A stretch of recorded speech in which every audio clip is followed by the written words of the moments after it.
ассалому алайкум ҳамёрони азиз, мухлисони канали Экоҳаёт. Умедворам ки ҳамаги хуб ҳастед. хуб, як саволи муҳиме ки бисёр аз тарафи мизоҷони нав дода шуда истодааст ва ҳамин савол бисёр ба ташвиш андохтааст мизоҷони навро. яъне ки мегӯянд биогумус дар чӣ қадар вақт тайёр мешавад. баъзеҳо мегӯянд дар 6 моҳ, дар 3 моҳ, дар 1 моҳ, дар 1 сол. бояд ба ҳамин савол равшанӣ меандозем ки дар чӣ қадар вақт тайёр мешавад. хуб, чӣ хеле ки мебинед ҳамин вермифермаи Хуҷанд 4 моҳ аст, аз ҳама калонтарин вермифермаҳо ҳисоб мешавад. бояд бо таври мисол ба шумо фаҳмонда мегузорем. вақте ки шумо кирми Калифорния дар ба соати 1 метри квадрат, яъне ки харидорӣ мекуниду 10,000 дона кирми синни ба балоғат расида вуҷуд дорад, яъне ки ин маънои онро дорад ки 10 килограмм кирми зинда аст. 10 килограмм кирми зинда дар давоми як шабонарӯз 24 соат 20 килограмм пасмонда ба порӯи ҳайвонои хонагиро коркар карда 10 килограмм биогумус истеҳсол мекунад. анакнун ин дар як моҳ 300 килограммро, яъне ки 300 килограмм биогумус тайёр мешавад. гуфтаи гап дар давоми 6 моҳ, мисол 3 моҳ, 4 моҳ, 5 моҳ, 6 моҳ кирмҳо дар ин фурсат тухм монда, аз тухм ба чошон буронда бо миқдори кирмҳо зиёд мешавад. аз ҳамин сабаб аллакай дар моҳи дуюм 400 килограмм, дар моҳи сеюм 500 килограмм, дар моҳи чорум 600 килограмм, вобаста аз ҷараёни рафти зиёдшавии кирмҳо миқдори биогумуси истеҳсоли шумо низ зиёд шуда, даромади шумо ҳам миқдори зиёд шуда меравад. боз ба таври як мисол фаҳмонда чӣ хеле ки мебинед ҳамин вермифермаи Хуҷанди мо зери навор чӣ хеле ки мебинед ба соати 500 метри квадрат аст.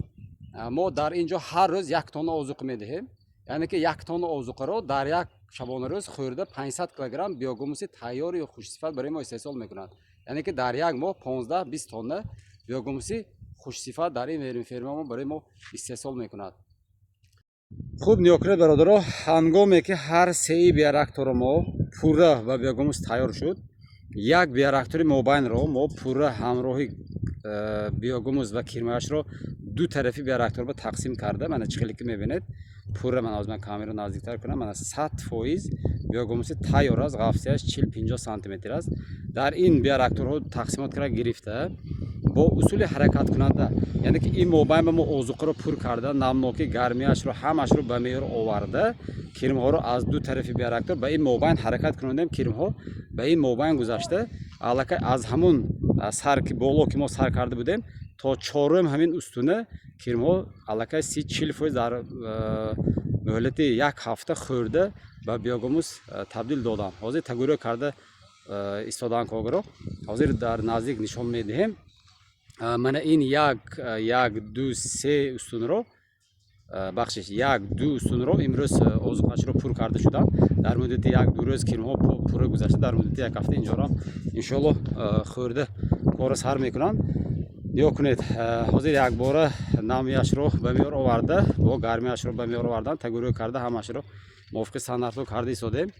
бояд ҳозир дар ҳамин ҷо мебинем ки кирмҳо чӣ хел гузаштаанд. мана пӯҷоқҳои харбузам, яъне ки истеъмол мекунанд кирмҳо. мана огири дуюмамо Анварҷон бачаҳо карда истоданд. ниё кунед бародар, мана озуқи инҷо мобайн пур кардаги мо, мана кирмҳо гузашта. мана ниё кунед, мана яъне ки кирмҳо гузашта аллакай мана беҳад тухми зиёда мондага, мана донишҳои зард аллакай ино тухмошананд. мана дидед дар муддати як ҳафта ҳамагӣ ба озуқаи нав гузашта истеъмол карда, мана қисми болоиш ба биогумус табдил ёфтагӣ. дар камера наздик намагар, мана бинед бародаро чӣ хел биогумуси хушсифат. мана ҳолати кирмо фарбе, намнокӣ, гармӣ ҳамаш ба дараҷаи олӣ. ҳозир боз тагӯриё карда рафта истодем. ҳозир 1 дақиқа Амарҷон, ман ин тараф гузарам. 5 шохти гардина ба Амарҷон. бинедтон бародаро, мана кирмо ҳозир 1 дақиқа Амарҷон. мана бинед кирмо чӣ хел гузашта кор карда истодам. мана беҳад тухми зиёд мондага. хуб, мана ин тарафи бинедтон акун бародаро. дар муҳлати як ҳафта, мана 1-2-3 устунаморо 40-50% аллакай хӯрда шуд. худохоҳад баъд аз як ҳафта ин биогумусҳоро ҳамашро боз ба боли он тараф мепартоем. иншоаллоҳ аллакай ғафсияш то 70 сантиметр мебурад. боз мобайнба то ин өсма гузарондана باز آذوقه نو رو تیار کرده. باز اینجا که خالی شد آذوقه نو پر میکنیم. با کرم از این طرف و از اون طرف به این مابین میگذرد. خورده شد با این طرف میگیریم، یعنی که با اصول حرکت کننده میگودینه. انا همین خیلی کار میکنیم. خوب، من این به رختورمو برینتون برادر حاضر من اینجا اینا آذوقه نو داده بودیم. اینا ببینید کرم ها چقدر در حالت بهترین حاضر. یک دقیقه برادر ببینید چقدر با درجه اعلا کرم ها چقدر اولی جناب کار کردی سودن. ببینید چقدر خوب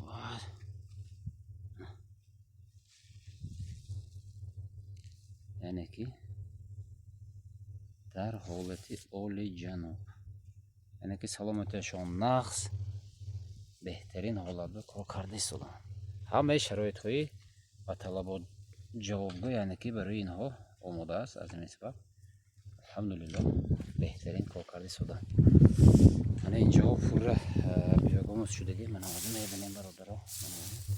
بیاگاموس چخیل است و من پارو چخیل است. من بهترین. خوب، یعنی که بیاگاموس هر روز تیار میشد.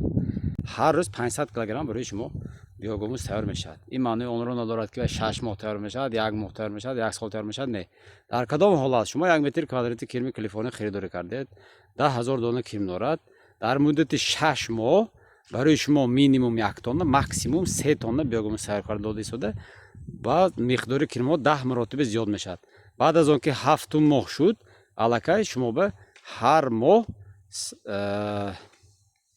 مینیمم الکی 1 تن بیاگاموس تیار کرده میتاد. برای چی؟ از سبب اونه که کرم 10 مرتبه زیاد میشد. 10 کیلوگرم کرم داشتید، بعد از 6 ماه 100 کیلوگرم کرم شد. 100 کیلوگرم کرم هر روز 100 کیلوگرمی بیاگاموس تیار کننده در یک ماه تا 3 تن هم تیار میکند. این البته به درجه پروفسیونالی اگر نگاه کنید. از این سبب به بسیار سوال ها جواب انیق نگرفته راه گم نزنید برادران. سوالات ها در کامنت‌ها نویسید یا اینکه زنگ زده میتونید جواب گیرید. باقی سلامت و سربلند باشید. شخصانی که خودش خریداری کردن کرم کالیفرنیا و بیاگاموس اعلی صفت هستند مرحمت به رقم های ما زنگ زنید. باقی سلامت و سربلند باشید.